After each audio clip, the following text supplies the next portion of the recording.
From Donald Trump in the US, reform and even restore in the UK, right-wing populist parties all over Europe are also gaining momentum. In Australia, despite most analysts believing that would never happen, is also having this exact moment, and it comes in the form of Pauline Hanson's One Nation. Now, I have spoken about Pauline Hanson quite often on my channel, especially as someone who has been quite open in actually taking on the issue that Islam is in Australia currently. She's actually gone further than many right-wing parties and even populist individuals in places like, say, the United States and Europe, actually, in doing things like wearing the full niqab into parliament. Of course, this was done to prove a point that, hey, these items of clothing, this is dehumanizing to women, and they don't belong in a secular liberal democracy like Australia. Of course, she was met with the usual racist or Islamophobic by the typical suspects. But it doesn't change the fact that in a world where not very many people are open to criticizing Islam and even many facets of Islam like the niqab or even the hijab really, people like Pauline Hanson are the exception rather than the rule, and you have to comment her for that regardless of what your opinion is on her general policy. But prior to the Bondi shooting, I wouldn't have thought anyone would actually think that it would be Pauline Hanson's One Nation that would actually be the right-wing populist moment that many Australians perhaps were looking for. As I have often said, Australia's electoral system isn't necessarily designed for a populist party. It doesn't matter if you're a right or left-wing party. If you're a populist, because everyone has to vote, because voting is mandatory here, and because of how the preferential voting system works, people generally tend to bring all the parties down to the center. But that doesn't work anymore when things are just so dire. And that is exactly why I think post-Bondi, this party, One Nation, is now leading the polls in many areas of the country. Now I have to quickly take you to the most recent election which happened in South Australia. Now for those of you who don't know, South Australia is a state, and it's actually one of the most left-wing, or perhaps you could call it a stronghold of the Australian Labor Party. And Pauline Hanson's One Nation, it used to get like a single percentage or even less in previous state elections. And the Liberals, the typical conservative opposition here, they have been also reduced to having just a handful of seats here and there, and they're not that influential really in that state, which is why I call it a Labor stronghold. But what we're seeing here, obviously the Australian federal elections are roughly 2 years away, so to gauge what the polls are really showing and whether it actually translates to real life election results, we have to rely on state elections that are happening currently. And I believe this is one of the first ones that we're going to be able to use to judge whether this populist movement has anything actually going for it. And we can see already in South Australia, One Nation was able to secure a number of seats. And they will be able to work with the coalition to do a few things here and act as the opposition to what you can see is a Labor majority. Now, a lot of people, before this election took place, they were like, oh, you know what, and this is very early on.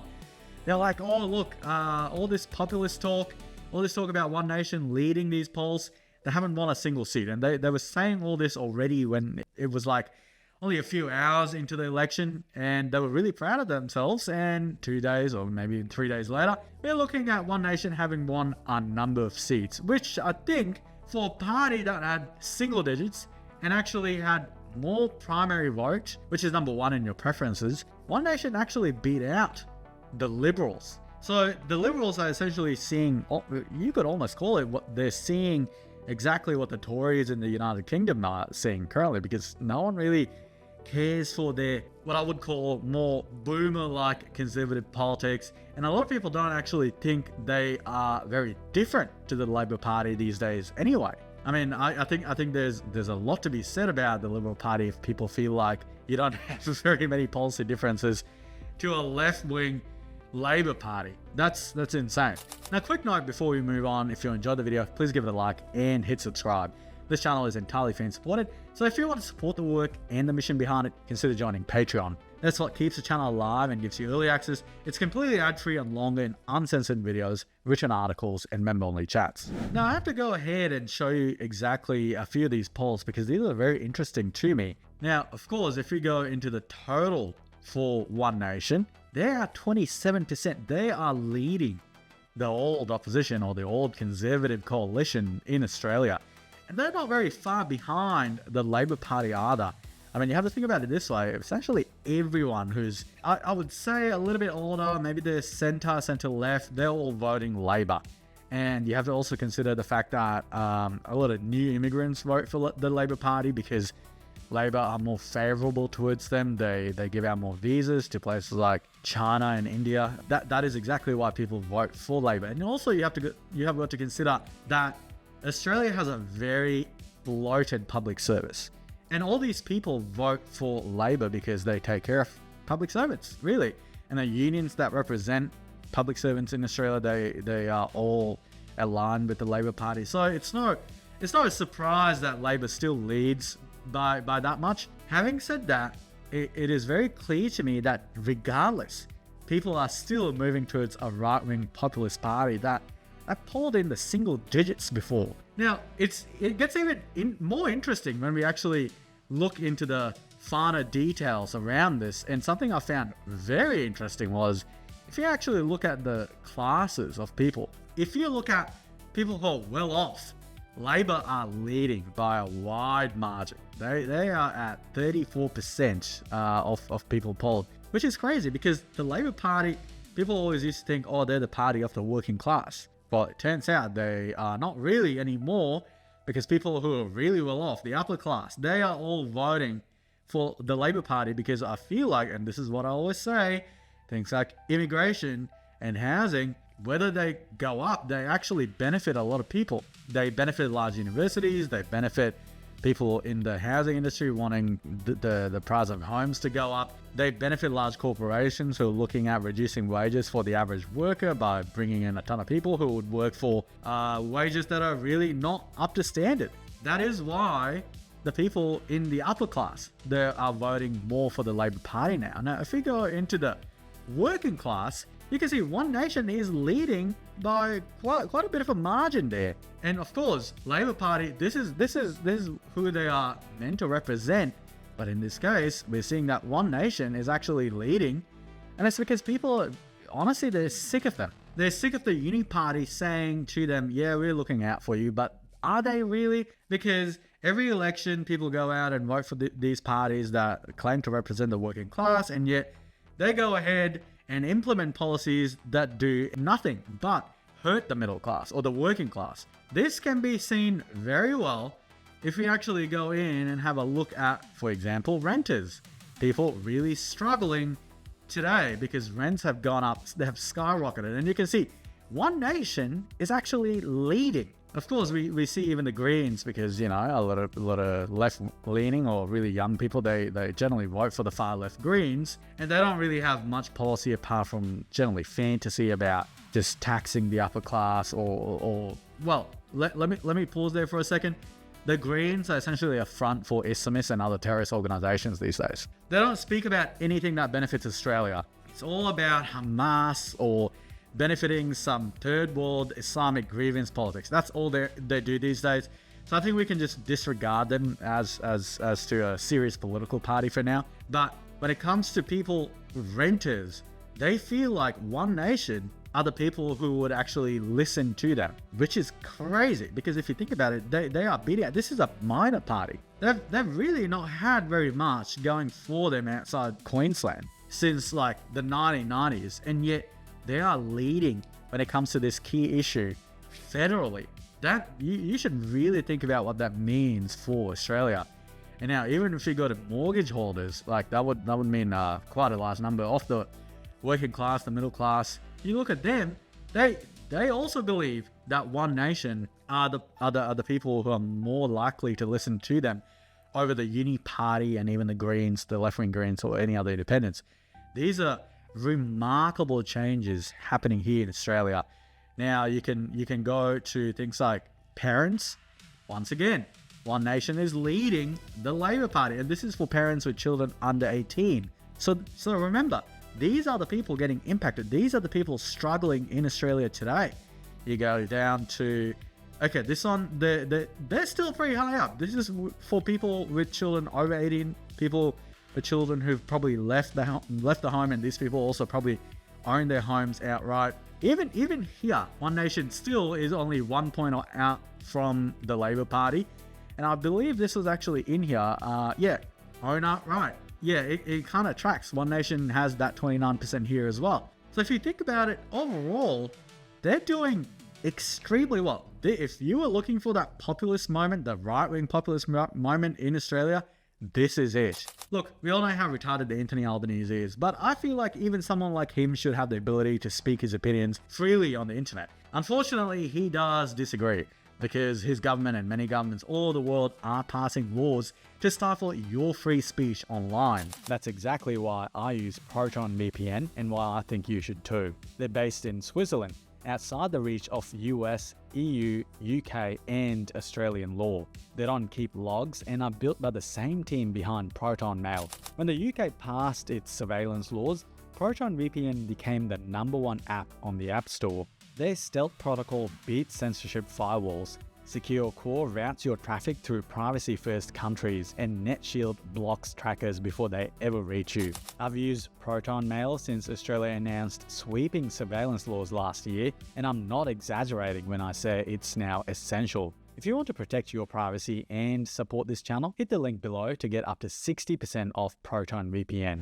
But of course, we'll have to see how it translates into the real world when the federal elections come. And I think the other election that we might see this play out in is probably the Victorian state election.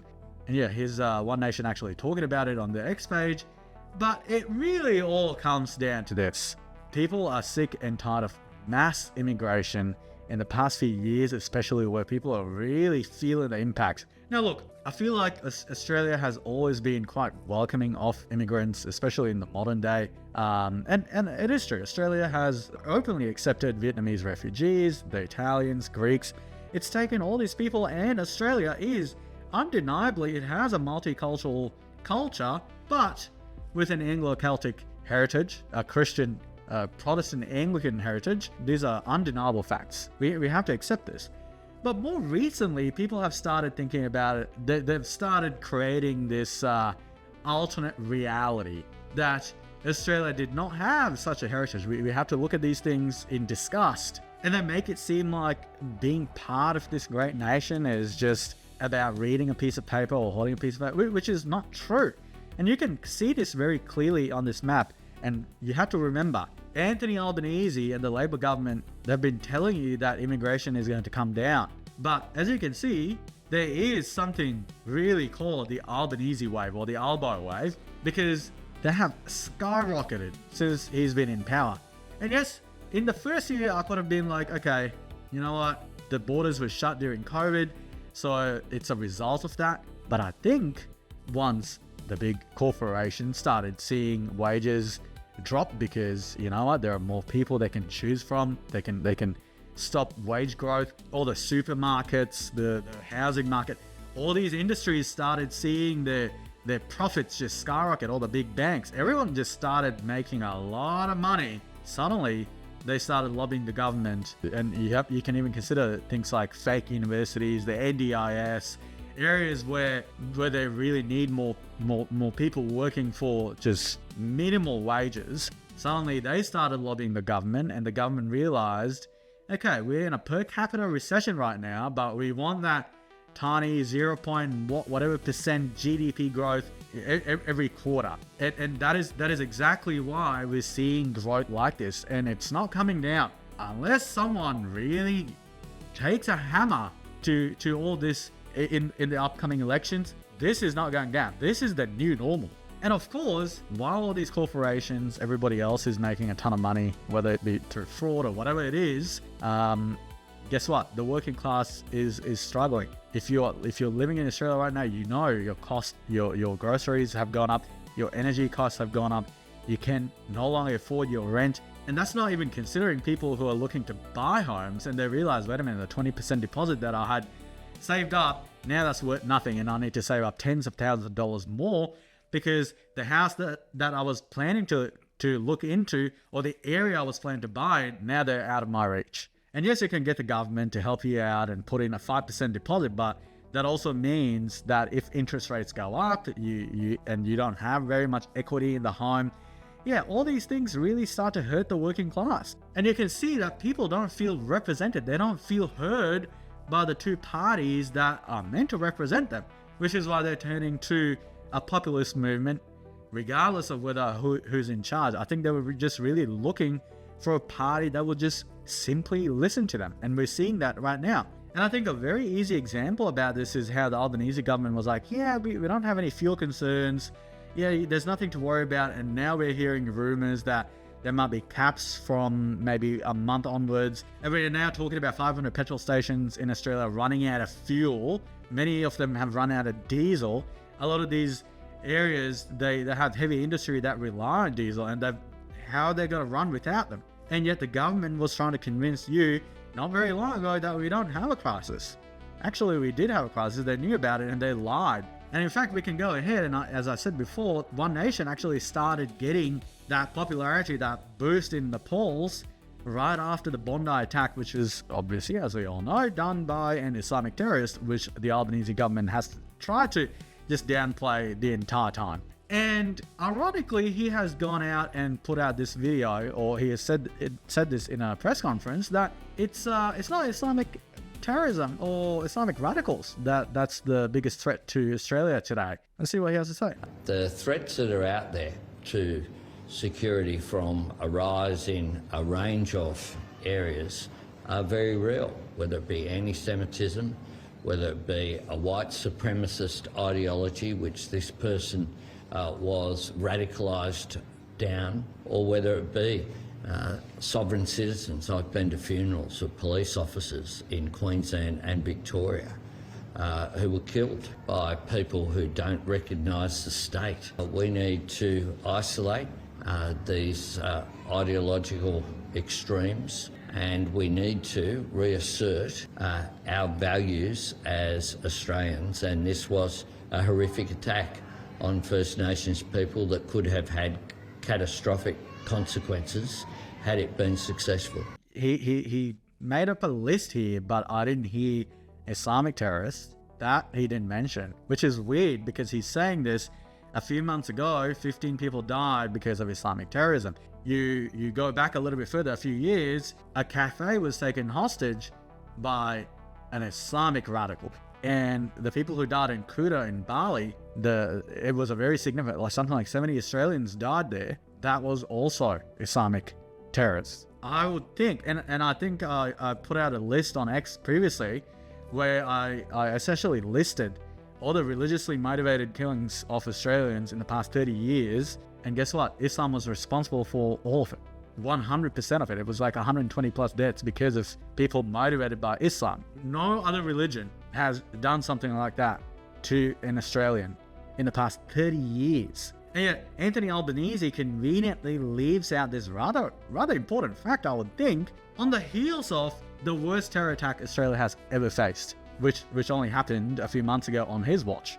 We are talking about a government who can't even address something as simple as that. They are unable to tell you the truth. This is someone who is lying to you in your face. Are we really, are these the people in charge? You can see why people would completely reject someone like him.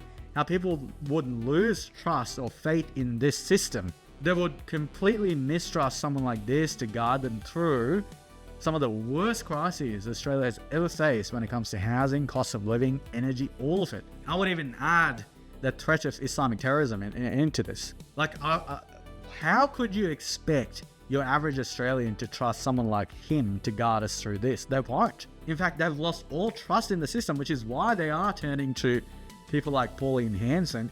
He used to be a minor party. Like 1%, a single digit support for them in most elections. And yet they are the opposition today. And it's funny he says this because right after he said this, 2 teenagers were separately charged with terror offences in Melbourne after they found extremist material, including a flag like this and other plans to inflict harm on Australians. For all their talk of, oh, you know what, Islam can assimilate real nicely into Australia, all this nonsense, these stories keep coming up. It's just become part of living in Australia these days, which shouldn't be the case. Like, you shouldn't expect stories about Islamic radicals trying to organize these attacks on Australians to be just a normal part of life.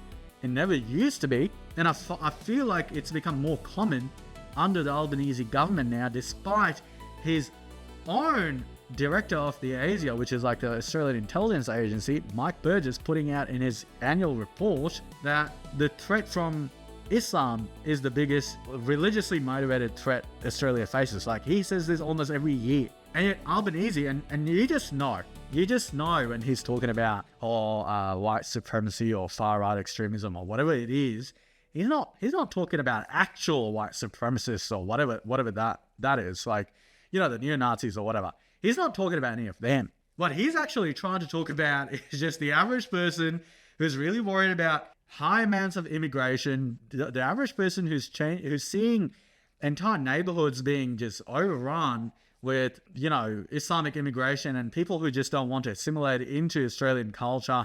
People who don't even believe in Australian values to begin with. Some of these people who don't even believe that Australia should exist as a nation. If you criticize them, they are the people Albanese probably thinks are the actual problem. Yes, that means even radicals like those Islamic radicals and whoever else might pose an actual threat to Australia. That is who he is worried about. It's just a complete inversion of reality. In the neon haze of a broken dawn, steel towers hum, but the wild runs on.